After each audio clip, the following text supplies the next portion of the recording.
மட்டனில் எப்போ பார்த்தாலும் குழம்பு சுக்கான் வைக்கிறதுக்கு பதிலாக ஒரு தடவை கோலா உருண்டையும் ட்ரை பண்ணி பாருங்கள். ஒரு மிக்சர் ஜாரில் கொஞ்சமாக சோம்பு, மிளகு, பட்டை, கிராம்பு, ஏலக்காய், அன்னாச்சிப்பூ போட்டு ஒரு சுற்று விட்டுட்டு அப்புறம் இஞ்சி, பூண்டு, பச்சை மிளகா போட்டு அரைச்சிக்கலாம்.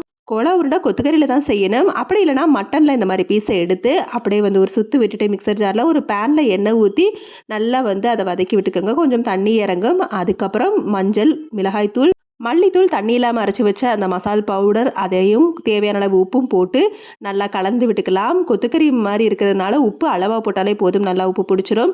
ஒரு 10 நிமிஷம் மீடியம் ஃப்ளேமில் நல்லா வதக்கினதுக்கப்புறம் மிக்சர் ஜாரில் சேர்த்து பொடிசாக கட் பண்ண வெங்காயம், மல்லி இலையும் சேர்த்து ஒரு 2 சுற்று விட்டுட்டு அப்புறம் அதோட பொட்டுக்கடலை மாவு 2 ஸ்பூன் சேர்த்து நல்லா பிசைஞ்சு விட்டுட்டு டைட்டாக உருண்டை பிடிச்சி நல்லா காஞ்ச எண்ணெயில் மட்டன் பால்ஸ் எல்லாம் போட்டு மீடியம் ஃப்ளேமில் வச்சு நல்லா பொன்னிறமானதும் எடுத்துட்டோம்னா சூப்பரான டேஸ்டான மட்டன் கோலா உருண்டை ரெடி. இது குழந்தைங்களுமே நல்லா விரும்பி சாப்பிடுவாங்க. கெஸ்ட்டு வந்தாலும் இதை செஞ்சு அசத்துங்க.